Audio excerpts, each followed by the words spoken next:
What an incredible feeling to be on the deck of the USS Drum submarine, overlooking the Mobile Bay and over at the USS Alabama itself. Weather's moving in, but before that happens, I'm going to take a look at this World War II classic. The USS Drum, commissioned in 1941 November, just weeks before Pearl Harbor, making her one of the earliest American submarines to enter the World War II combat.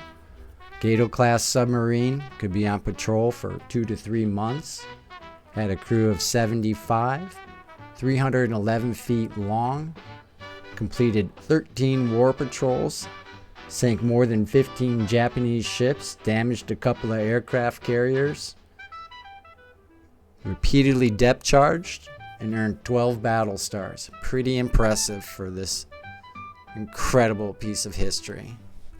During a particular depth charge attack, the conning tower was damaged. What you're seeing here now is a later class Balo style conning tower. Early in the war, the original conning towers were too tall and too exposed. Combat showed that they made the submarines easier to spot and easier to hit.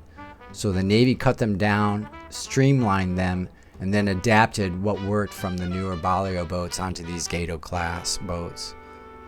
The Drum also upgraded its deck gun to that 5-inch gun, and the deck was originally a teak wood. This is a hand crank radar that was moved from the other side of the boat to accommodate some of the captain's quarters redesign, giving them a little bit more space. Again, this is the only section up front of the boat that has the original decking. It's pretty powerful to feel that I can walk right here on this boat, knowing the history and doing the whole Titanic hero shot. It's a pretty incredible feeling knowing the history of this boat, and I'm really excited to walk down and to see what life was like underneath the deck of this classic World War II combat ship.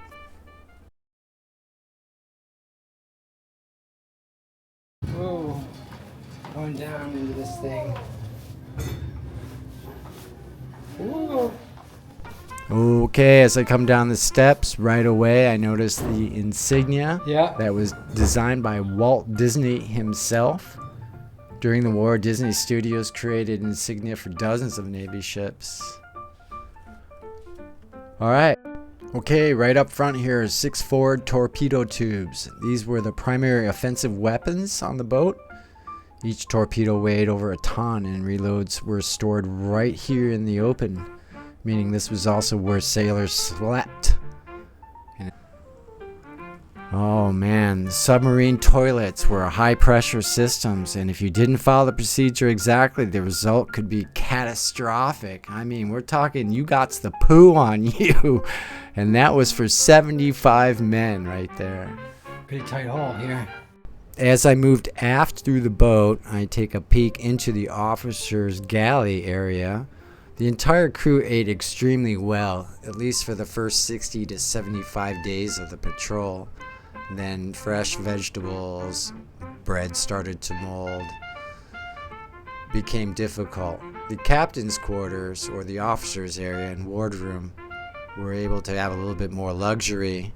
The space was a little bit bigger for the officers to rack in, and they had fine china.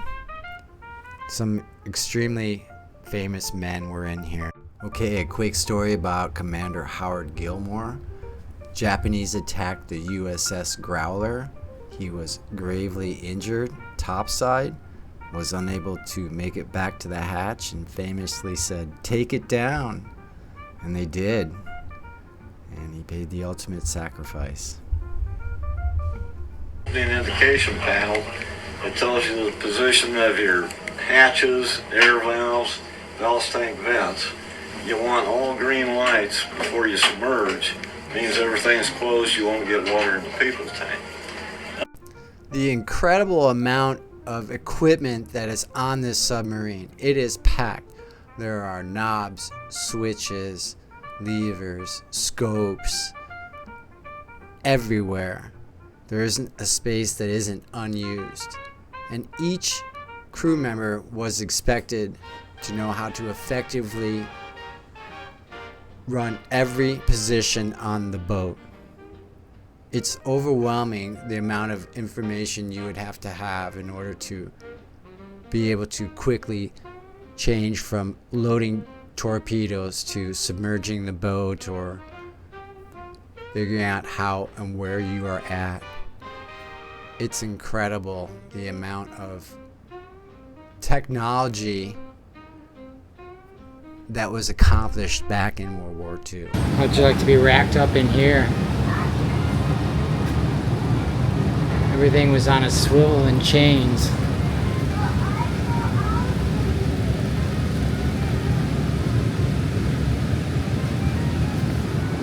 Alright.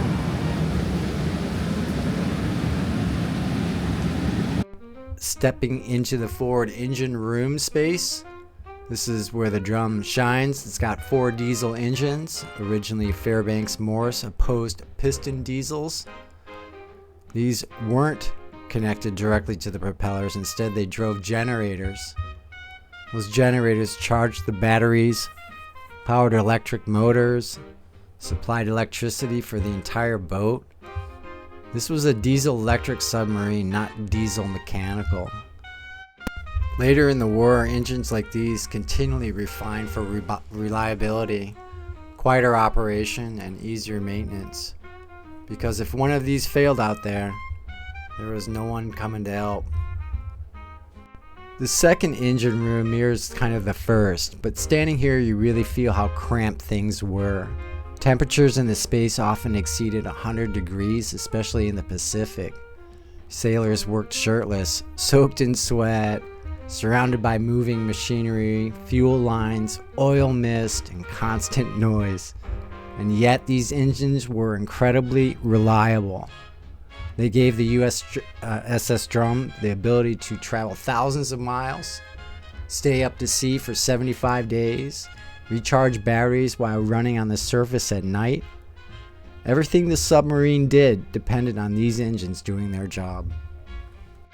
Taking a look at the maneuvering room or the motor room, this is where the electrical power from the batteries or generators was sent to the main propulsion motors, which turned the propeller shafts. Every speed change, slow, full, emergency was controlled right here. During battle, this room was critical. Anything wrong here meant noise, and noise meant detection. Everything was manual, every gauge and every dial. Okay, stepping into the aft torpedo room. 4 torpedo tubes giving her the ability to fire behind her, either during a retreat or to attack a target after passing underneath it. They also worked as a sleeping quarters, a storage, a maintenance area. Torpedoes were manually loaded using rails, chain hoists, and sheer manpower. Each one weighed over 3,000 pounds, and loading them in rough seas was exhausting and dangerous. Alright, I'm exiting the USS Drum. And it was pretty cool. Much cooler in there than it is outside. Walking through the USS Drum isn't just about seeing a World War II submarine. It's about understanding what life was like for the men who lived inside these boats for weeks at a time. The Battleship Memorial Park itself isn't just a museum. It's something you walk through, explore, and feel. From the submarines to the aircraft displays to the open grounds overlooking Mobile Bay. And what you're looking at here, the USS Hoga, which was active during Pearl Harbor and saved many lives rushing into it. These are just some of the gems of the park.